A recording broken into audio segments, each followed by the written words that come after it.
This presentation is about effective management strategies for small volume draft beer programs.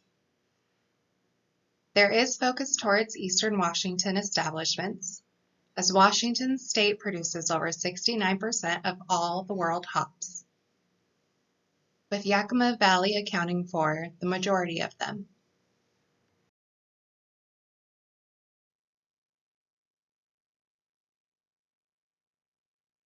The purpose of this presentation is to provide practical insights and actionable strategies to support business growth. For importance, a successful business does have a positive community impact. They can serve as a gathering place, contribute to job growth, they donate or sponsor local teams and groups, and they add to the city vitality.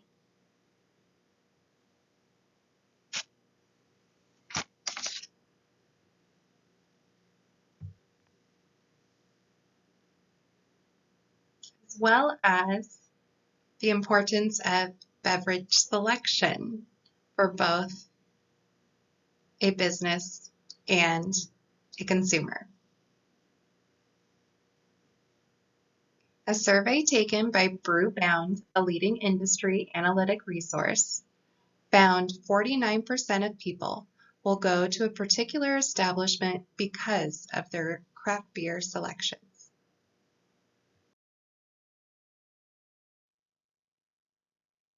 I'll be covering the 4 functions of management: planning, organizing, leading, and control.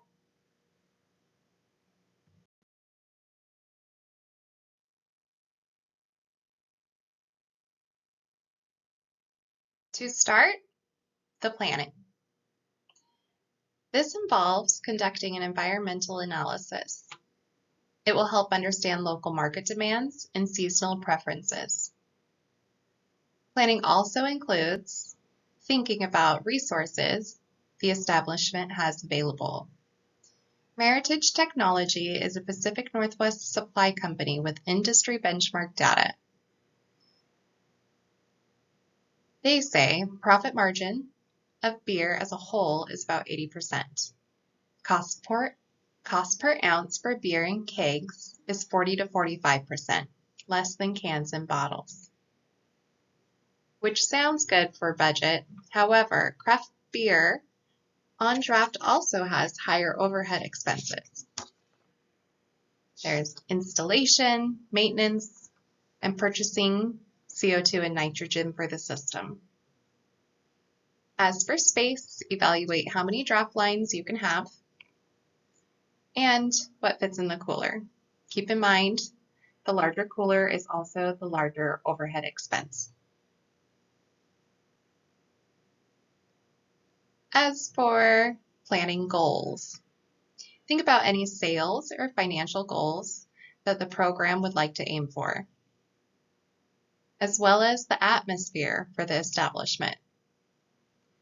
Laid-back local bars have a few favorites, and that's different than a super trendy craft draft beer bar.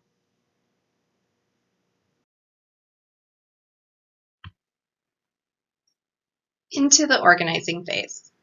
Define roles and responsibilities and coordinate operations effectively. 2 main areas of concern are inventory and ordering. Inventory is more task-based. It will include tracking stock counts, finding any discrepancies, record keeping. Ordering is more relationship-based. This will be about communication and building strong relationships with the brewers and distributors. These relationships will keep networking strong for the business in the future.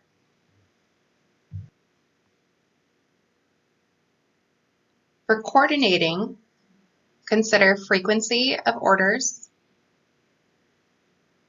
If you sell out on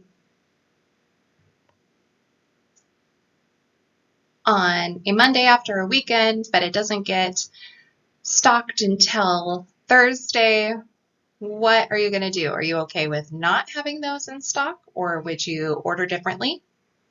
Think about the frequency of the delivery from the distributors and also demand and sales matching.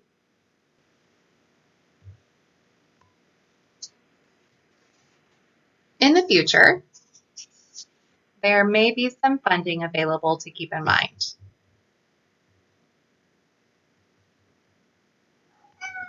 The CHEERS Act is a federal bill aiming to provide tax breaks for businesses using energy-efficient draft beer systems. All information can be found on govtrack.us. This provides the full text as introduced to the House of Representatives. This graphic is Fiedler's contingency theory. It is showing the task versus relationship-oriented styles, as mentioned earlier in the last slide about inventory and ordering. It basically says there is no one-size-fits-all leadership style. Effectiveness depends on how well the style aligns with the specific situation and what they are dealing with. This can help determine who's best for some jobs. Now for the leading phase. There's emphasis on communication, motivation, and knowledge. Building those strong relationships with brewers is important. Consistency and clarity are key. For motivating employees, work on empowerment and engagement. Empowerment includes sharing information about the company, supporting knowledge and skills, and giving them power to make appropriate decisions. Engagement is more about the feelings towards work. If they feel connected, if they are working towards something important, and if they feel they have a chance to learn, grow, and advance. Employee motivation affects productivity. Now, also in the leading phase, promote a culture of continuous learning. Products on draft are always changing styles or breweries, tasting notes, ABVs, all are different.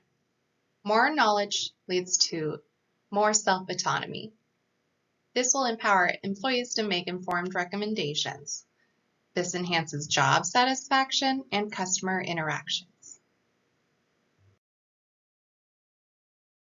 This slide is about self-determination theory. It is about motivation. It offers a theoretical framework of enhancing employee motivation and stimulating positive outcomes, broken down into 3 parts: competence, autonomy, and relatedness.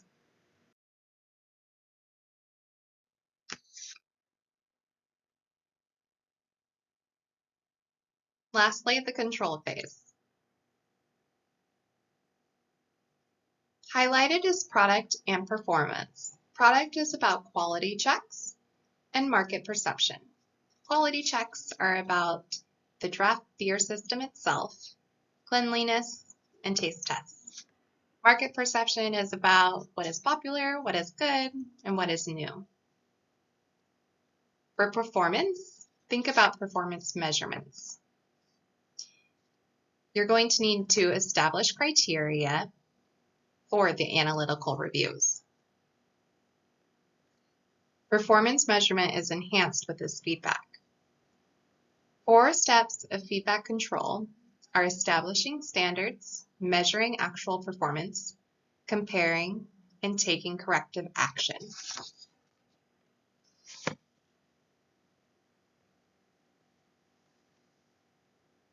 Also, there's things like the profitability analysis,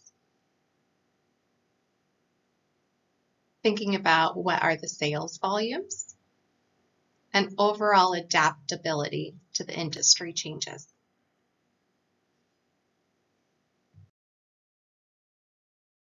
In conclusion, effective management of draft beer programs requires all 4 functions of management: planning, organizing, leading, and control. Implementing these strategies will elevate the beer experience for customers and drive business growth. Thanks. Cheers.